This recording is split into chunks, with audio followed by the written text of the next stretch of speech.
నిశ్శబ్దంగా ఉంటాడు. ఏమీ తెలియని వాళ్ళ అమాయకుళ్ళ నిశ్శబ్దంగా ఉంటాడు. ఎందుకని అవతలవాడు పాపమును మూట కట్టుకుంటున్నాడు. కట్టుకొని అనుభవిస్తాడు. నాకే చెప్తే వినడు. వాడి స్థాయిలో అరవడం, నేను మూట కట్టుకోవాలి వాడి కోసం, నేను కట్టను, అందుకని నేను నిశ్శబ్దంగా ఉంటాను. వాడు కట్టుకుంటున్నాడు. కట్టుకొని అనుభవైక వేద్యం అయిన తర్వాత, అనుభవానికి వచ్చిన తర్వాత బాధపడతాడు. వాడికి చెప్తే వినే మనిషి కాడు. ఆ తర్వాత దెబ్బ తిన్నాక మారేకొస్తాడు. అప్పుడు చూద్దాం. అందుకని నోత్తరం ప్రతిపద్యతే, ఉద్రేకపడేటటువంటి వాళ్ళ దగ్గర, వెర్రికేకలేసే వాళ్ళ దగ్గర సమాధానం చెప్పే అలవాటు రామచంద్రమూర్తికి లేదుట. మీరిప్పుడు ఇది కానీ అలవాటైతే జీవితంలో ఓ గట్టిగా మాట్లాడి వెర్రికేకలేసే ఉన్నవాడిని మీరు ఆదరించలేరు మీ ఇంట్లోకి. ఎందుకని వాడితో మౌనమే ప్రధానం. మీరు జవాబివ్వరు. జవాబివ్వనప్పుడు మీకు వాడితో స్నేహం ఎలా కుదురుతుంది? కంఠమెత్తి గట్టిగా మాట్లాడేవాడు నా స్నేహితుడు కాడు. ఎందుచేత? అలా మాట్లాడేవాడు నా స్వరూపాన్ని కూడా పాడు చేస్తాడు, నా ప్రశాంత చిత్తాన్ని పాడు చేస్తాడు. మీరు 4 మాటలు మౌనంగా ఉంటే 5వ మాట వాడు మీ దగ్గరికి రాడిగా. అందుకని రామాయణం రామచంద్రమూర్తి గుణాలు మనకి చూపించే జీవితంలో ఎలా దిద్దుకోవాలో.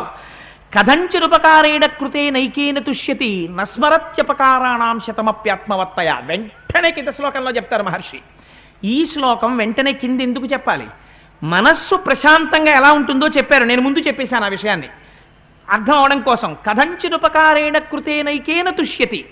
వాడెప్పుడూ ఎవరికి ఉపకారం చేసే మనిషి కాడు. కథంచిత్, అనుకోకుండా ఓ ఉపకారం చేశాడు వాడు. అనుకోకుండా ఒక ఉపకారం చేసినా దాన్ని 10 మాటలు తలుచుకుంటాట రాముడు. ఏమిటి దానివల్ల ఉపయోగం? వాడు చేసేసాడు, కావాలని చేయలేదు, ఏదో అనుకోకుండా చేశాడు ఉపకారం. వాడికి జరుగుతుంది, తప్పదు, అందుకని ఉపకారం చేశాడు వాడు. అటువంటి ఉపకారం చేసినా రాముడు వాణ్ణి తలుచుకు తలుచుకు తలుచుకు తలుచుకు సంతోషిస్తాట. నస్మరత్యపకారాణం శతమ ఆత్మవత్తయ. 100 తప్పులు వాడు చేసినా రాముడు స్మరించట. ఎందుకని? ఆత్మవత్తయ, మంచి మనస్సు ఉన్నవాడు కాబట్టి. నీ మనస్సు మంచి మనస్సో, నీ మనస్సు చెడ్డ మనస్సో నీకు నువ్వు సాక్షివి. దానికి జడ్జి వేరొకరు ఉండరు. ఎంత గొప్ప ప్రిస్క్రిప్షన్ ఇవాళ తీర్పు వాల్మీకి మహర్షి చెప్పారో చూడండి. నీకు నువ్వు జడ్జి చేసుకో. ఉదయం 6 గంటలకి లేచి 7 గంటలు అయ్యేటప్పటికి ఒక్కసారి రివ్యూ చేసుకో, ఒక నిమిషం. ఎన్ని సంకల్పాల్లో నువ్వు ఇతరుల్ని ద్వేషిస్తే అంతసేపు నువ్వు చెడ్డ మనస్సుతో ఉన్నావు. ఎన్ని సంకల్పాలలో ఇతరులు చేసిన మంచిని నువ్వు స్మరిస్తే నువ్వు అంత మంచి మనస్సుతో ఉన్నావు. నువ్వు ఎంత మంచి మనస్సుతో ఉన్నావో అంత ప్రశాంతంగా ఉన్నావు. నువ్వెంత ప్రశాంతంగా ఉన్నావో అన్ని మంచి మాటలు మాట్లాడావు. ఎన్ని మంచి మాటలు మాట్లాడావో అంతసేపు మనిషిగా నువ్వు బ్రతికావు. కానిది నువ్వు రాక్షసుడిగా మరణించావు. ఇది జ్ఞాపకం పెట్టుకోగలిగితే కథంచిదుపకారేణ కృతే నైకేన తుష్యతి నస్మరత్యపకారాణం శతమప్యాత్మవత్తయ. అవతల వారు చేసిన అపకారమును జ్ఞాపకం తెచ్చుకోడు. కావాలని చెయ్యకపోయినా ఒక్క ఉపకారం వాళ్ళ వల్ల జరిగినా తాను గుర్తు తెచ్చుకుంటాడు. ఎందుకని? తన మనస్సు ప్రశాంతంగా ఉంచుకోవడం కోసం, తనని తాను ఉద్ధరించుకోవడం కోసం. ఇది రాముడు చేస్తే మీరెందుకు చెయ్యలేరు? మీరు మీ మనస్సు ప్రశాంతంగా ఉంచుకోవాలనుకుంటే తన కోపమే తన శత్రువు, తన శాంతమే తనకు రక్షదయ చుట్టంబౌ, తన సంతోషమే స్వర్గము అని మనకి చిన్నతనంలో నేర్పుతారు. ఎందుకు నేర్పుతారు? ఎక్కడి నుంచి వస్తుంది సంతోషం? వాళ్ళు నాకు ఆ రోజున ఉపకారం చేశారు మహానుభావులు, నాకేమిటి? ఉపకారం చేసేవాళ్ళు ఇంతమంది ఉన్నారు. అప్పుడు ఫలానా కష్టం వచ్చింది, ఆయన వచ్చి ఉపకారం చేశారు. ఇంకొకప్పుడు ఆయన ఉపకారం చేశారు. ఇంకొకప్పుడు పాపం ఆయన ఎప్పుడు వచ్చి కోటేశ్వరారు బాగున్నారా అని పలకరిస్తూ ఉంటారు. ఇంతమంది ఉన్నారు అని మీరు తలుచుకుంటున్నారు అనుకోండి, మీ మనస్సు ఉప్పొంగిపోతూ ఉంటుంది సంతోషంతో. దిక్కుమాలాడు 1972 ఫిబ్రవరి 15 వాడు, ఏప్రిల్ 3 వాడు, ఇలా అపకారాలన్నీ గుర్తు తెచ్చుకుంటున్నారు అనుకోండి. పరదూషణ, లోపల మూట కట్టుట. ఏమిటి ఉపయోగం? ఇది రాముడు నేర్పాడు మనకు ఎలా బ్రతకాలో. ఇవయా నీ కొడుకు గుణాలు. వాల్మీకి మహర్షి చెప్తున్నారు. ఇందుకని తండ్రికి ఇష్టంట రాముడంటే. బుద్ధిమాన్ మధురాభాషి పూర్వభాషి ప్రియం వద వీర్యవాన్ నచ వీర్యేణ మహతాస్వేన విస్మిత. బుద్ధిమాన్ అంటే, బుద్ధి అంటే నీకు ఒక జడ్జ్. ప్రతి వాళ్ళకి లోపల ఒక జడ్జి ఉంటాడు, ఒక డిసైడింగ్ ఆఫీసర్ ఉంటాడు. మీరు ఫైల్ పెట్టారనుకోండి, ఇలా చేద్దాం, if accepted to, if agreed to, పెద్దవారు ఒప్పుకుంటే ఇలా చేద్దామని మీరు ఫైల్ పెడతారు.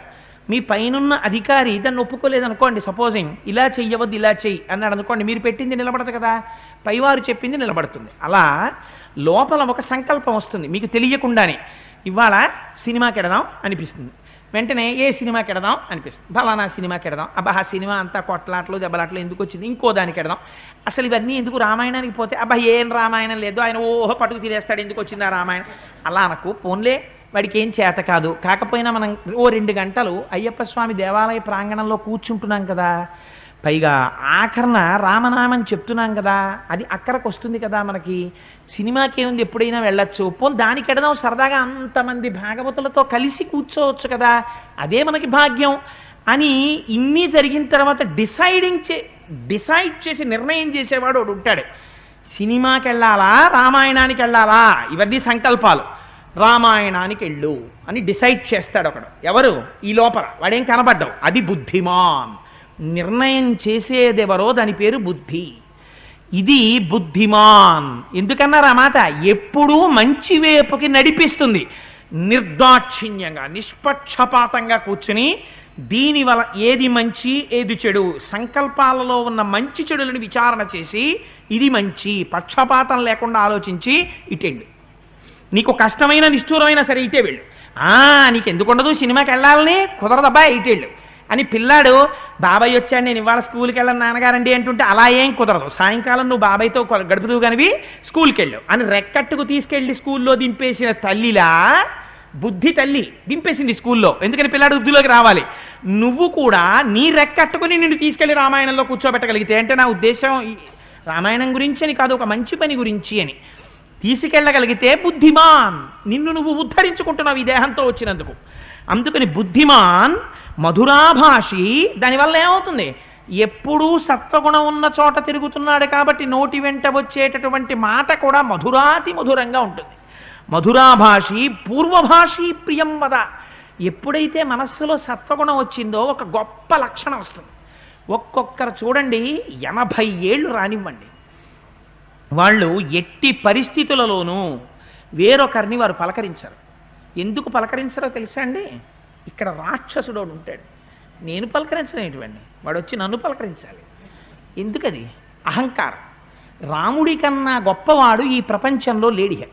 అటువంటి వాడికున్న గొప్ప లక్షణం ఏమిటో తెలుసా అండి, పూర్వభాషి ప్రియం వద. అది కూడాట ఒక్కొక్కడు వాడు వచ్చి పలకరిస్తాడు, ఎలాగా, ఏంటి సార్ మేము మీకెక్కడ కనపడతానులేండి అని పలకరిస్తాడు. ఎందుకు ఆ పూర్వభాషిత్వం, ఎందుకు వాడు వచ్చి పలకరించడం ముందు మన్ని, అది కాదుట రాముడు పలకరించేది. పూర్వభాషి తను ముందు మాట్లాడతట, అవతల వారు తన్ని పలకరిస్తే అరేరే వారు వచ్చి నన్ను రామా బాగున్నావా అని అడిగారు, నేను వారిని అడగలేదు అని బెంగ పెట్టుకుంటాట, అని తనే ముందు అయ్యా బాగున్నారా కులసాయా అంటట. ఎలా, ప్రియం వదా, అతి ప్రియంగా మాట్లాడతాట, అంతేకాని అవునులేండి మీకు ఎక్కడ కనపడతాం సార్ మీరు ఎదిగిపోయారు ఇప్పుడు అనట్ట.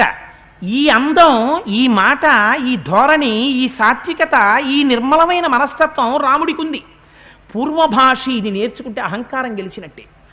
ఎవరు కానివ్వండి ముందు తాను వెళ్ళి ఎప్పుడు పలకరించగలరు, అవతల వారిలో ఉన్నటువంటి మంచిని మీరు గుర్తించగలిగితే వాడు 1000 అపకారాలు చేయనివ్వండి, వాడు చేసిన ఒక ఉపకారం గుర్తుందనుకోండి, వారి దగ్గరికి వెళ్ళి అయ్యా నమస్కారం సార్ బాగున్నారా మీరు ఎవరండి అన్నారనుకోండి, అయ్యో మీకు జ్ఞాపకం లేరా, అలా అప్పుడు నేను రైల్వే స్టేషన్లో పెద్ద క్యూ ఉంటే నేను అర్జెంటుగా వైజాగ్ వెళ్ళాలంటే అంటే పాపం మీరు మీ భార్య గారికి ఇచ్చి లేడీస్ క్యూలో నాకు టికెట్ తెప్పించారు కదా, ఓయ్ నీ అసాధ్యం కూడా ఆ విషయం ఇంత గుర్తెట్టుకు నన్ను వచ్చి పలకరించావా అంటే, అదేంటంటే అలా ఎలా మర్చిపోతాను, ఆ రోజు ఆ టైంకి విశాఖపట్నం వెళ్ళకపోతే ఎంత ఉపద్రవం జరిగేదో, మీ అనుగ్రహం వల్ల కదా వెళ్ళగలిగాను, అందుకని ఎలా మర్చిపోతాను, మీ ఉపకారం ఎప్పుడు మర్చిపోను అన్నాడు అనుకోండి. వెళ్ళి మాట మాట్లాడితే అవతల వారికి గొప్ప మీకు గొప్ప, మిమ్మల్ని మీరు సంస్కరించుకుంటున్నారు. అందుకని పూర్వభాషి ప్రియం వద, ముందు మాట్లాడతాట, ప్రియంగా మాట్లాడతాట. ఇదిట రాముడి లక్షణం. రాముడు నోరు విప్పి మాట్లాడాడు అనుకోండి, ఎంత సంతోషంగా ఉంటుందో, అంత అందంగా మాట్లాడతాడు. అంత అందంగా అంత ప్రేమగా మాట్లాడడం రాముడికి ఉన్న లక్షణం. అందుకని పూర్వభాషి ప్రియం వద. నేను ఒకరిని చూశాను ఇలాంటి వారిని, రామాయణం చెప్పి చెప్పి చెప్పి చెప్పి ఈ లక్షణం వచ్చిన వారిని. శ్రీభాష్యం అప్పలాచార్య స్వామి వారిని ఒక మహానుభావుడు ఉండేవారు కాకినాడలోనే చాలా కాలం, వారిని ఇక్కడ వాళ్ళు ఎవరు మర్చిపోరు మహానుభావుడిని. పూర్వభాషి ప్రియం వద ఆయనకు వచ్చింది ఆ లక్షణం. ఎక్కడ కూర్చొనివ్వండి, అంత దూరంలో మనం కనపడ్డాం అనుకోండి, దగ్గరికి వెళ్ళాక నమస్కారం పెడదాం అనుకుంటే అంత దూరం నుంచే ఇక్కడి నుంచి చూసి ఏమో కోటేశ్వరరావు బాగున్నావా, ఏడు పెద్దాపురం నుంచి ఇక్కడ నా కోసం వచ్చావా నాయన, రామాయణం వినడానికి వచ్చావో, నీ భార్య బాగుందా, ఎంత అందంగా మాట్లాడేవారో తెలుసా అండి. ఇలాగా నా భార్య కనపడింది అనుకోండి, ఏమమ్మా నువ్వు వచ్చావా అనేవారు కాదు, అమ్మ నువ్వు వస్తావమ్మా సీతమ్మ రాముణ్ణి అనువర్తించినట్టు ఆయన వెంట ఎప్పుడు వస్తావు తల్లి నువ్వు అనేవారు. దర్శనం చూడండి, వాడు పనికి మాలినవాడు వచ్చినవాడు అయినా సరే ఆయన సీతారాముల్ని దర్శనం చేసేవారు. పూర్వభాషి ప్రియం వద, నోటి వెంట ఒక్కనాడు అక్కసుతో కూడిన మాట వచ్చేది కాదు. ఎవరెవనివ్వండి, మహానుభావుడు ఇంట్లో కూర్చునుంటే వెడితే ఏమో కోటేశ్వరరావు వచ్చావా కాకినాడ నుంచి, ఇప్పుడు కాకినాడలో ఉంటున్నావా నిడదవోల్లో ఉంటున్నావా, ఎంత జ్ఞాపకమో ఎప్పుడో చేసిన 11 నెలల ట్రాన్స్ఫర్ది, కాకినాడ వచ్చేసావా పోన్లే చాలా సంతోషమయ్యా, ఇక్కడ రామాయణం చెప్తున్నావా అంటే ఆయన దగ్గరికి వెళ్ళి మనం రామాయణం చెప్తున్నాం అనడమా, ఉపాసన చేసిన వారి దగ్గరికి వెళ్ళి అందుకని అయ్యా ఏదో చెప్తున్నామండి అలా అనుకో, రామాయణం ఎంతకాలం ఉంటే మానవత్వం అంతకాలం ఉంటుంది, చెప్పాలి రామాయణం తప్పకుండాను. ఎంత ప్రోత్సహించి ఎలా మాట్లాడేవారు మహానుభావుడు. ఇది పూర్వభాషి ప్రియం వద, రామాయణం చెప్పి చెప్పి చెప్పి చెప్పి చెప్పి చెప్పి ఈ లక్షణం ఆయనకు వచ్చింది. ఇది లేని నాడు ఎందుకు ఇంకా రామాయణాన్ని ఉపాసన చెయ్యడం. ఇది పూర్వభాషి ప్రియం వద. వీర్యవాన్న చ వీర్యేణ మహతా స్వేన విస్మిత, ఆయన పరాక్రమవంతులకు పరాక్రమవంతుడు. అటువంటి వాడయ్యి కూడా ఎన్నడూ కూడా అహంకారము లేనివాడు, ఎన్నడూ కూడా నేనింత గొప్పవాణ్ణి అన్న భావన మనసులో ఉంచుకునేవాడు కదా. భావన ఉందా, ఇహ మీరు నలుగురితో కలవలేరు. అలా నలుగురితో కలవడం కోసమని నేనింత వాణ్ణన్న భావన మరిచిపోయేటటువంటి స్వభావం ఉన్నవాడు. నచాకృత కథో విద్వాన్ వృద్ధానాం ప్రతిపూజక అనురక్త ప్రజాభిశ్చ ప్రజాశ్చావ్యనురంజతి. ఆయన దగ్గర ఎప్పుడూ కూడా అసత్యం లేదుట. రామచంద్రమూర్తి అంతఃపురంలో కూర్చునుండగా పెద్దలైనటువంటి వాళ్ళు వస్తున్నారనుకోండి, నేను రాముణ్ణి దశరథ మహారాజు గారి పెద్ద కుమారుణ్ణి అని కూర్చునేవాడు కాదుట. వారు పెద్దలు వస్తున్నారు అంటే కపాలన తన ఆసనం మించి లేచి ఎదురెళ్ళేవట. ఎదురెళ్ళి అయ్యా రండి రండి రండి రండి అని మీకు ఎదుర చూపిస్తాను. వశిష్ఠుడు వస్తే రాముడు బయటకు వచ్చి రథంలోంచి దిగుతుంటే తన చెయ్యిచ్చి వశిష్ఠుడిని కిందకి దింపుతాడు. మన తాతగారి ఇంటికి వచ్చారనుకోండి, లేకపోతే తాతగారి వరుసవారి ఇంటికి వచ్చారనుకోండి, తండ్రి గారి వరుసవారి ఇంటికి వచ్చారనుకోండి, వారు కారు చూడగానే ఏమండోయ్ మీ బాబాయ్ గారు వచ్చారు అందనుకోండి, భార్య మా బాబాయ్ వచ్చాడా రాని అని వెళ్ళి మీరు కూర్చుని పేపర్ చదువుకుంటే మీ సంస్కారం వేరు, దానివల్ల ఎవరేం అనకపోవచ్చు, కానీ మీ సంస్కారం బయట పెడుతుంది. మా బాబాయ్ గారు వచ్చారా అని మీరు గబగబగబా మేడమెట్లు కిందకి దిగి వారి చెయ్యి పట్టుకుని వారిని మేడెక్కించి పైకి తీసుకెళ్ళి మళ్ళీ వారిని మీరు జాగ్రత్తగా మీ వాహనం మీద ఎక్కడికెడతారో తీసుకెళ్ళి దింపారనుకోండి, మీరు రామాయణం ఉపాసన చేశారు, మీకు రాముడి లక్షణం వచ్చింది, దానివల్ల మీరు గౌరవింపబడతారు. పెద్దల పట్ల అంత జాగ్రత్తగా ప్రవర్తించేవట రాముడు. ఇప్పుడు చెప్పండి, నాకు అనిపిస్తుంది అసలు అయోధ్యకాండని ఐఏఎస్ వాళ్ళకి పిల్లలందరికీ కంపల్సరీ సబ్జెక్టుగా వేయాలి. ఎందుచేత అలా వేస్తే అడ్మినిస్ట్రేషన్ అంటే ఏమిటో ఐఏఎస్లకి తెలుస్తుంది. అంటే వాళ్ళకి తెలియదని నేను అంటలేదు, మరింత ప్రజారంజకంగా పరిపాలించగలుగుతారని నా ఉద్దేశం. పిల్లలకి వేస్తే సంస్కారం ఏర్పడుతుంది. కానీ ఇవాళ మన దౌర్భాగ్యం ఏమిటో తెలియదు. రామాయణంలో ఉన్నది అమృతమైన అమృతాన్ని అమృతంగా చూడలేని రోజులు వచ్చాయి. అందుకని రామాయణం అంటే దూరంగా పెట్టండి అంటే పాడైపోయేవాడెవరు? సిద్ధాన్నం తినకపోతే నీ ఆకలి ఎలా తీరుతుంది? నువ్వు ఎలా బాగుపడతావు? ఇంట్లో బంధుంది నువ్వు వేసుకోవు, నీకు అనారోగ్యం తప్ప ఆరోగ్యం ఎక్కడి నుంచి ఉంటుంది? ఇది రామాయణం అంటే ఎంత అందంగా నేర్పారో చూడండి మహానుభావుడు. అందుచేత నాశ్రేయసిరతో విద్వాన్న విరుద్ధ కథారుచి ఉత్తరోత్తరయుక్తౌచ వక్త వాచస్పతిర్యథ. ఆయన ధర్మ విరుద్ధమైనటువంటి మాట మాట్లాడేవాడు కాదుట, శ్రేయస్కరము కానటువంటి పని చేసేవాడు కాదుట. ఈ రెండు జ్ఞాపకం పెట్టుకోవాలి. అసలు నిజంగానండి ఈ ఒక్కొక్క శ్లోకం 3 రోజుల ప్రసంగం అంటే ఇలా విడి ఏళ్ళకి ఏళ్ళు రామాయణం చెప్తాడేమో అనుకుని పూర్తి చేయడం, కానీ శ్రేయస్కరము కాని కార్యము. ఎందుచేత లోపల బుద్ధి నిర్ణయిస్తుంది. బుద్ధికి తెలుసు నువ్వు ఈ పని మీద పెడుతున్నావు, ఇది చాలా తప్పు, ఈ తప్పు వల్ల నువ్వు పాడైపోతావు అన్నా సరే మనస్సు ప్రచోదనం చేస్తుంది. ఆ తప్పేలావా, వాడు చేయలేదా వీడు చేయలేదా, అంతలా మడికట్టు కూర్చుంటే ఇంకెవడూ పనికిరాడు, ఏం పర్వాలేదు, ఈ మాత్రానికి ఏం తప్పైపోదు, పర్వాలేదు చెయ్యొచ్చు అంటుంది. బుద్ధి చెప్తూనే ఉంటుంది అది తప్పు, అది తప్పు, అది తప్పని. ఇంద్రియముల పటాటోపం ఎక్కువైపోయింది అనుకోండి, శ్రేయస్కరము కాదని తెలిసి తప్పు చేస్తాడు. కానీ శ్రేయస్కరము కాని పని అని మీకు తెలిసిన తరువాత విడిచిపెట్టగలగడంలో గొప్పతనం ఉంది. శ్రేయస్కరము కాని పనిలోకి వెళ్ళట ధర్మ విరుద్ధమైన మాట మాట్లాడట. ధర్మము కాని మాట అయితే అసలు రాముడి నోటి వెంట రాదుట. అది ధర్మబద్ధమైతే అవతల వారు ఎంత గొప్పవారైనా సరే తను వెనక్కి వెళ్ళట. అది ధర్మబద్ధమైన మాట, అందుకని నేను దానికి నిలబడతానంటే అట్ట. ఇవి రక్తంలో కలిసిపోయాయి రామచంద్రమూర్తిలో. ఎందుకని వశిష్ఠ విశ్వామిత్రాదుల చేత శిక్షింపబడ్డాడు. వారి చేత మహానుభావుడు విద్య గరపబడ్డాడు. అందుచేత ఇటువంటి లక్షణాలన్నీ వచ్చాయి. అటువంటి మహానుభావుడైనటువంటి రామచంద్రమూర్తి ఆ గుణాలతో శోభిల్లుతుంటే అన్నిటికన్నా ఉండవలసిన లక్షణం ఏమిటిట? విశ్వామిత్రుడు చాలా పాఠాలు చెప్పాడు, వశిష్ఠుడు చాలా పాఠాలు చెప్పాడు. ధర్మ కామార్థతత్వజ్ఞ స్మృతిమా ప్రతిభానవాన్ లౌకికే సమయాచారే కృతకల్పో విశారద. అది ఎన్ని చదువుకున్నా ఆ సమయానికి అది జ్ఞాపకంలోకి రాదనుకోండి. ఆ విద్య వల్ల ఉపయోగం ఏమైనా ఉందా? ఉపయోగం ఉండదు. ఎందుకని? అవసరమైనప్పుడు యుక్తియుక్తంగా చక్కటి ఉదాహరణతో మాట్లాడగలిగినటువంటి నైపుణ్యం ఉండాలి. దీన్ని గురువులు చెప్పినటువంటి విషయాల్ని అవసరమైనప్పుడు స్మరించగలిగినటువంటి నేర్పుందిట, సమయస్ఫూర్తితో మాట్లాడగలిగిన నేర్పుందిట. అన్నిటినీ మించి వ్యవహారం చేసేటప్పుడు ఆచారం ఏదో పెద్దలు ఎలా ప్రవర్తించారో అలా తాను కూడా ప్రవర్తించగలిగినటువంటి దక్షత ఉందిట. షార్ట్ కట్లని మనకు ఉంటాయి ప్రతిదానికి. మనకొక షార్ట్ కట్ ఉంది. శ్రీరామ రామ రామే తిరమే రామే మనోరమే సహస్రనామ తత్తుల్యం రామనామ వరాననే. నువ్వు విష్ణు సహస్రం చెప్పలేకపోతే శ్రీరామ శ్రీరామ శ్రీరామ అంటే నువ్వు విష్ణు సహస్రం చెప్పేసినట్టే.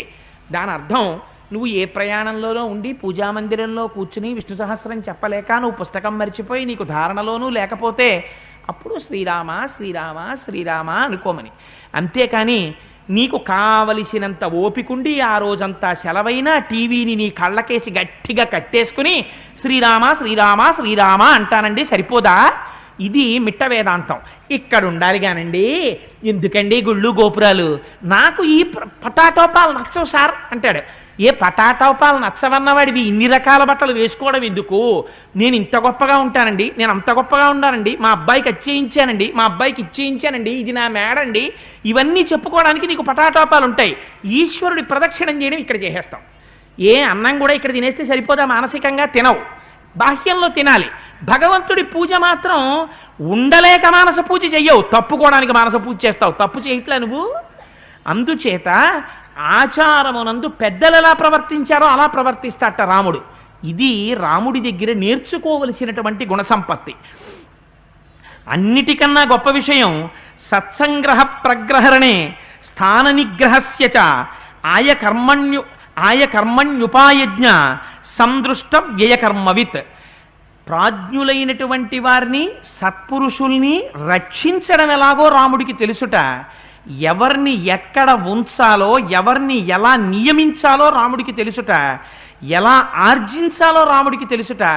ఎలా ఖర్చు పెట్టాలో రాముడికి తెలుసుట. ఆర్జన న్యాయబద్ధమై ఉండాలి, వ్యయము న్యాయబద్ధమై ఉండాలి. ఎందుచేత?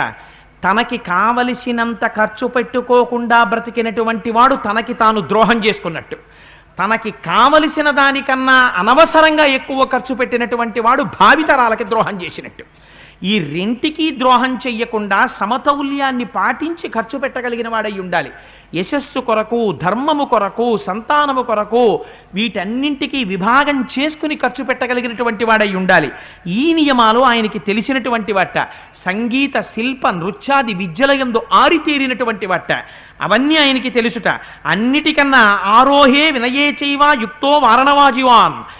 లొంగనటువంటి గుర్రాల్ని ఏనుగుల్ని కూడా లొంగదీసి వాటి మీదకెక్కి స్వారీ చేయగలిగినటువంటి శక్తి ఉన్నవాట.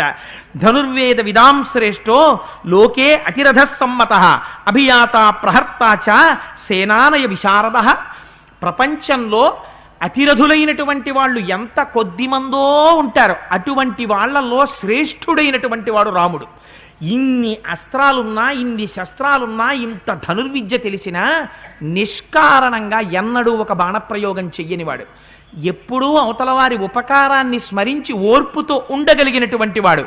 ఇన్ని గుణములున్నాయా రాముడి దగ్గర. అందుకే రాముడంటే అందరికీ ఎంత సంతోషమో,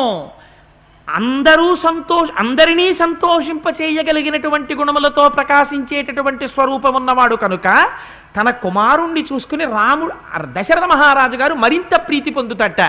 నలుగురిని ప్రేమించిన గుణములు అధికముగా ఉండడం చేత రాముడంటే దశరథ మహారాజు గారికి మరింత ప్రీతిటే.